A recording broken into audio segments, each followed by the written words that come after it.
This week we're back in the garden, working on the garden railway.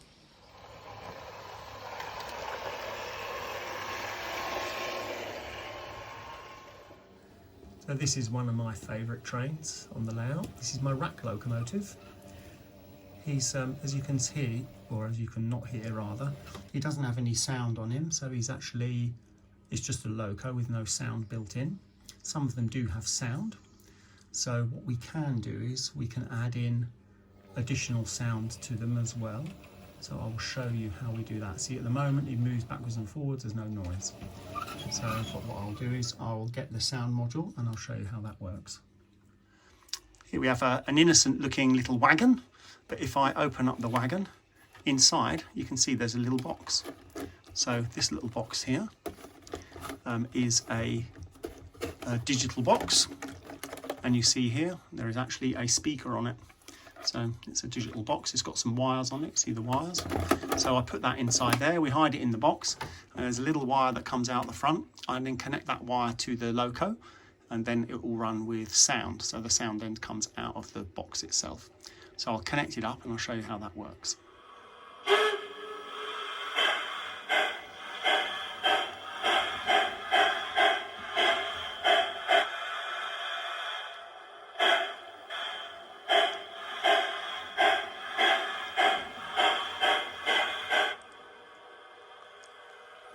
So yeah, now it's making all the noises. So you can hear there's some relief valves going, or in a minute they'll start shoveling some coal. So it just makes all its own noise without you having to have a train that's actually got the noise built into it. Now also I can control noises. Oh, they're shoveling coal. Can you hear them shoveling the coal? I can control noises from here as well. So for example, I can press the function button, get the whistle to blow. So that's quite cool, isn't it? So, and there's different functions make different noises. I can't remember what they all do. The crocodile here makes his own noise.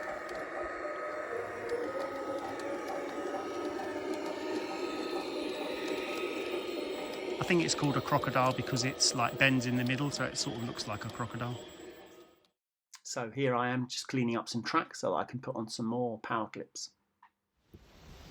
Well, I've cleaned up the rails, so now I'm going to be putting the connection on. So I need to make sure I get the right connection to the right rail. So this one here goes all the way around the outside to the other side of the rail, to the background again. So this is on a loop. So this rail here comes round and then comes back on the outside, because it's actually a big loop. If you draw a big loop with two lines together, you'll be able to see that. So as I say, it goes on the outside. So I'm going to connect on the other side as well, over here. So put him on and then do him up. So that's one side connected. So he's on nice and firm. They're both on good and firm. And then we do the inside one. So same thing again on the inside. Do him up. Now the inside connects here to the inside rail. So again, if you follow the rail around this way, it comes back on this side.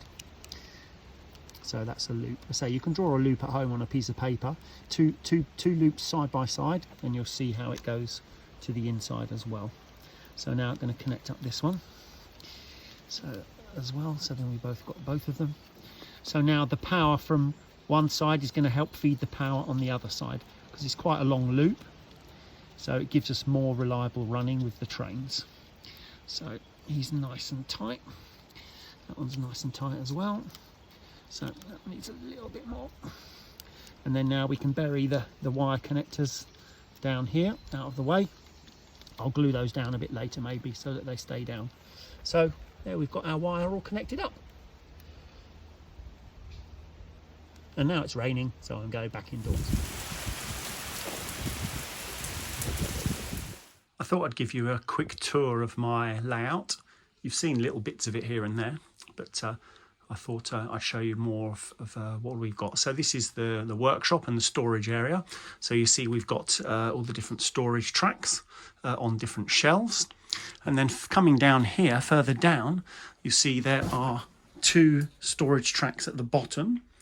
And then these storage tracks actually go into hatches that then go outside onto the layout itself. So I can open up those hatches and let the trains out, and they run straight onto the track outside. So it makes it easier putting trains away and getting trains out because they're ready for use. Here's the hatch from the outside, so I can pick up the hatch, and then we actually have a chain that we attach to a little hook on the underside, and then that attaches to a hook on the outside there. So that holds the hatch open, so the trains can then come in and go out very easily. Each of those hatches, both hatches then connect to the two lines. So we've got one line at the top and then the other line at the bottom. And then you can see those lines then come round and connect either to the mounting line around the top, or they go on the base line down the bottom. So that's where those lines connect to. So as we sort of walk around the track, you'll see there are various elements that we've incorporated into the design. So coming around the back here, first section, we've got a connecting point, so that brings it obviously onto the main line. And then here we've got a bridge, or some bits of a bridge. There's a few bits broken, as you see, there's a little bit broken off there. That bridge then goes onto the mountain track. So you see we've got some tunnels. Now this is the back view. So of course now normally on the back view you see it's a bit messy because people don't normally see round here, because normally we're looking from the other side. When we get to the other side, you'll see it looks hopefully a little bit tidier. So we've got a mountain line up here as well. So the upper line here then goes through into a tunnel. So that's going around the back. And then this bottom line carries on round the layout. So you see here we've got the back straight. So there's quite a long straight running down there. Again, the mountain line normally comes down, goes into this tunnel here, and then down onto the main track there as well. And then also you'll see here, we've got a little tunnel entrance. So the trains come out of here normally, or out of the tunnel entrance onto this higher line. Now here you see the back end of the viaduct. So this is the viaduct. So we've got that all built there. So that's built, you see, from concrete blocks.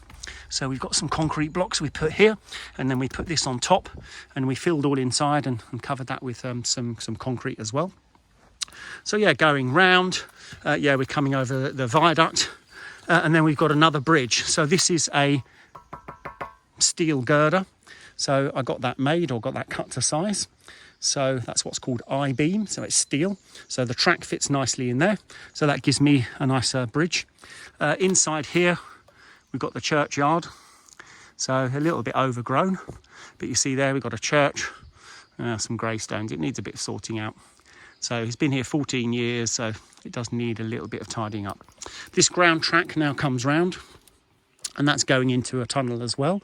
So again, we've got another tunnel entrance, and you see the top track goes round all of these blocks round to the other side. So we'll flip round the other way.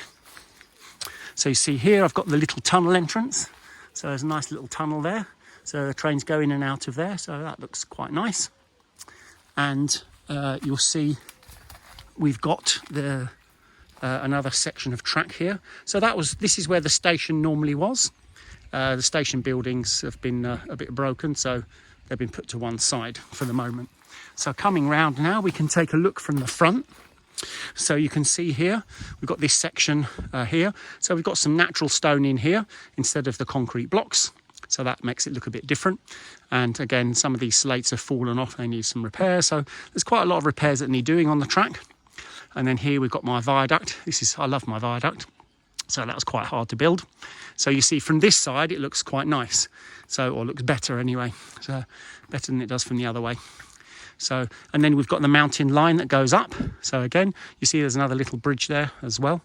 And then this line here, this is where the station normally is. So we've got a station platform we put there. So the trains can stop at the station and other trains can keep going around at the same time. And then you'll see here the little mountain that we built. So again, I've got some natural rocks here. We've got some concrete blocks underneath that as well. There's another little viaduct that I made that myself, hand cast that viaduct. We've got a little castle at the top. So you see from this side, it looks much nicer because that's the side that people normally see it from. So the other side obviously looks a little bit messy, but they don't normally go around there. And then coming round, we've got another bridge here. And again, that was a bridge that we fixed on a program, a few programs back. And you see, yeah, there's still a little bit of damage and things that I need to repair on that. And then here now, this side, we've got a natural stone wall. So whereas on the other wall over here, we built this out of concrete blocks and some natural stone wall. So this one round here, this is all natural stone wall that we've built. So you see the track goes on there. The bottom track comes around the outside and the top track goes on the natural stone wall. And again, we've got another little a little bridge that we built here, some supports. That's called a trestle bridge. So slightly different from the other one. Oh, look, I brought out a little building here. So normally we have lots of buildings and things that we put around the layout, but again, just because of the damage, they've not been put out. So that's the complete tour of the whole layout. So you see from here, it looks a lot nicer from here. We've got some natural stone in there, to make it look a bit nicer. So obviously we're renovating it, so we're going to keep renovating it over the summer. And during the summer it will start to look a lot better. We can take a quick ride round the layout in the train, so we'll put the camera in the cab of the train and we'll run a couple of circuits round so you can see what it looks like from the train view.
So who saw the rat run across the picture at 10:42?